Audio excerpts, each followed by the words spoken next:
Good morning. Let's talk about food today. As I said in the previous video, you know, preppers are all over the place. Got to store food, got to store food, got to store food. 100% agree. Okay, who knows what's going to happen going forward?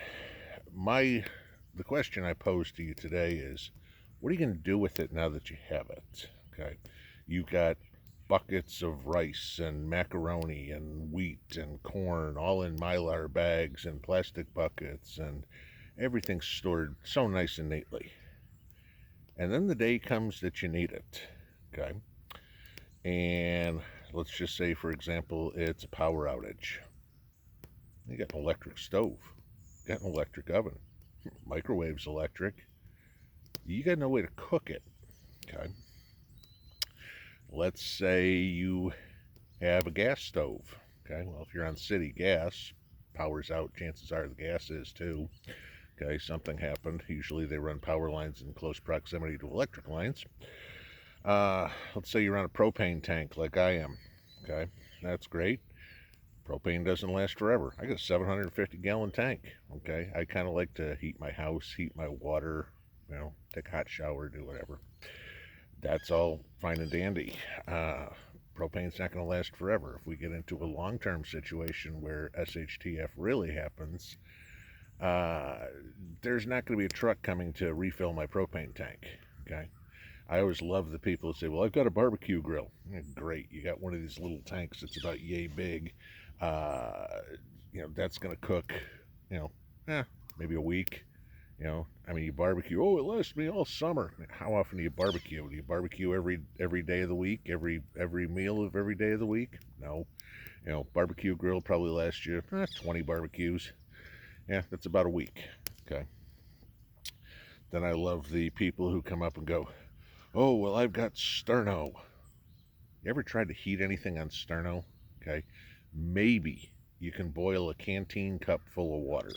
Okay. It's about what sterno is good for. Okay. Those things are made to keep food warm, not to cook on them. All right. It's very important to start thinking about this because you can have all the supplies in the world. If you got no way to cook them, eating raw spaghetti and raw rice and raw corn, not going to be very satisfying, but really hard to stomach in the first place. You can't chew it. So I want to talk about something like that. What are your options? Okay. And not to go bushcraft and anything, because certainly that's not what I'm about in this. Like I said earlier, my objective here is to live a normal life and just be prepared in case something happens. I'm not one of these people that goes, "Oh my God, somebody's going to nuke us or EMP or whatever." Is it possible? Yeah. Okay. The probability of surviving that, next to nothing. All right. We get nuked. Forget it. You're done. All right. But if you have economic collapse, if something, really bad happens where you're going to be without fuel, whether that be electricity, gasoline, whatever would be, for a long time, you have to know how to prepare your food. All right. I always love well, I'll start a campfire and cook over that. Yeah, that's pretty much what your option is. Okay. Here's my question: how? Do you have cast iron cookware? You're certainly not taking the Walmart, Farberware, whatever Pioneer Woman type stuff with the fancy red or turquoise bottoms to it, an aluminum plate, or your blue diamond pan that'll never stick to anything. And put that in a campfire and see what happens. Okay, it's the plastic on it's all going to melt, the aluminum is all going to melt, and you're done. Okay, so much for cooking there. All right. So let's say you have cast iron cookware. What are you going to put it on? Okay, do you have a cast iron grate or some sort? I mean, you could probably pull one out of your barbecue grill and stick it over a fire. That's a possibility. Don't try putting wood in your barbecue grill. That does not work. You can't get the coals out enough. There isn't enough space. All right. Uh, do you have anything where you can hang a pot? Okay. Do you have a tripod to put over your campfire so you can hang a pot, so you can boil up some beans, boil up some rice, make a stew, whatever it would be. Okay, those are things people need to think about. All right, and you know, I've watched God knows how many different channels, and it's always funny. It's store. Great idea. Absolutely 100% behind storing food. No problem. How do you eat it? Okay. You can open up your can of ravioli or SpaghettiOs or your baked beans or whatever you buy. Yeah, you can eat it right out of the can. All right. It's not terrible. Might be better warm, especially if it's in the winter. I'm betting if it's cold outside, like to be, some warm food in your belly. I mean, ironically, here it is the end of December, a couple of days before New Year's, and it's supposed to be 70 degrees here. Uh, I think I saw this morning it was going to be 60 in Chicago. Okay, they should have 2 feet of snow on the ground, you'd think. But, all right, so be it. And trust me, we've had, 10-degree days here already this year. So, yes, something warm in my belly would be nice. Pot of coffee. How are you going to make a pot of coffee? Your electric coffee pot's not going to work. Your Keurig little 1 cup machine, not going to work. Okay. Uh, you need a way to boil water, in something more than a canteen cup, which means either a hanging pot or some sort of grate where you can set a pot on. Okay. That's something to think about. Do you know, in the absence of being able to make a fire, how to make a concealed fire? Do you know how to make a 2-hole little fire where you can boil some water with the fire basically being underground so you're concealed? Real simple concept. You dig 2 holes side by side, maybe 6 inches across.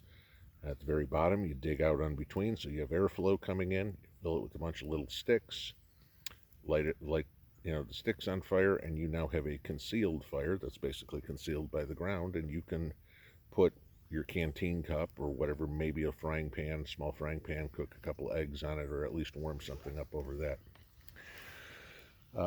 Do you know how to make a 3-log fire?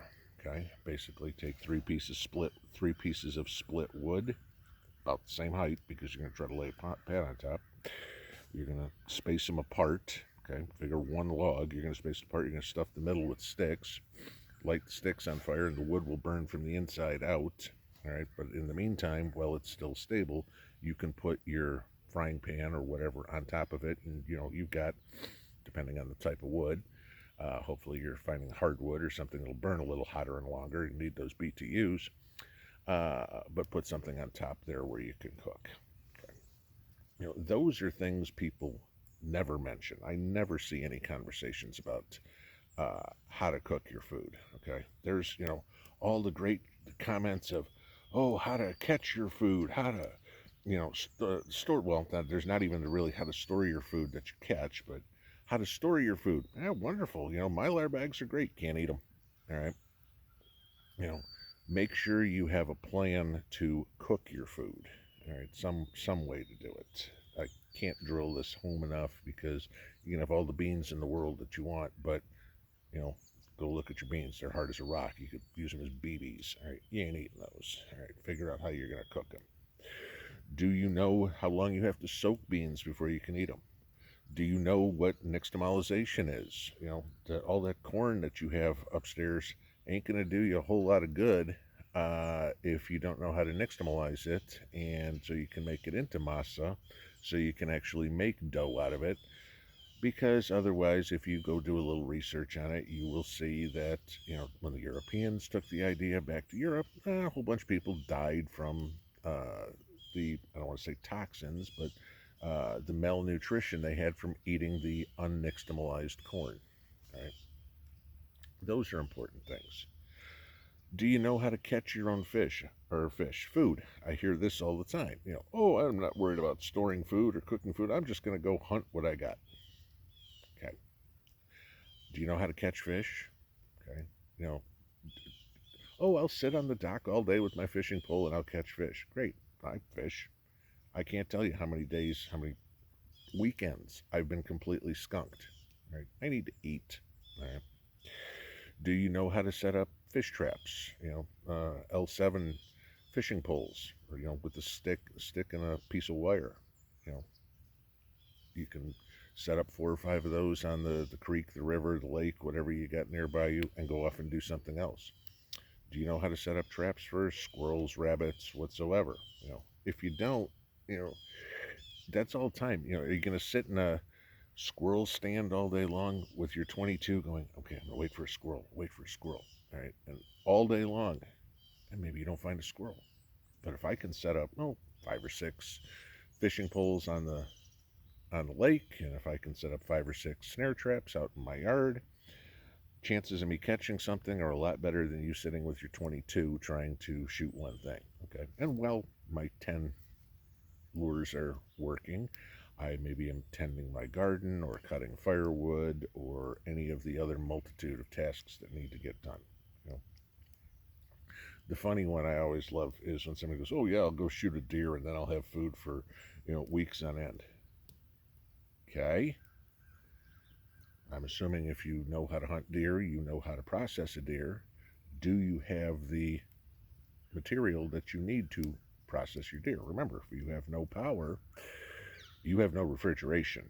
Okay, so your only option now is to salt or dry the deer. Okay, your little food dehydrator doesn't work because you have no electricity. So that means you've got to know how to sun dry your food. Okay, or you've got to know how to salt it. Okay, how much salt do you have on hand? Oh, I've got a couple of jars of Morton salt or whatever. Yeah. Okay. How much do you think you need to cure a deer? Let alone the salt you need for everything else. All right. Yeah. Maybe you need to have 50 pounds of salt on hand. It's one of the prepper things that most people don't think about. It's like, oh, I can't eat salt. Yeah, but you need salt to eat everything else. Right? Those are things I want everybody to think about. How are you going to cook your food? How are you going to process your food? Storing it's a wonderful idea, but you know what are you going to do with it now? Okay. I always laugh when I see people, the videos. Oh, I've got my bug out bag, and they pull out a can of ravioli or whatever would be in there. And never do I see a can opener. Now if it's got a pull top lid, hey, okay, great. A lot of cans don't. Wonderful. How you can open that can? Well, I'll use my knife. Yeah, okay, good luck with that one. All right, you better have a real good knife to get through some of those cans. you know, food and water are the most important things you need. Food, water, and shelter, I guess. Uh, but I wanted to touch on food today because so many people just they're they're not prepared. They're just playing. Okay. Oh, look at me! I've got all this food. I'm all prepared. Wonderful. Okay.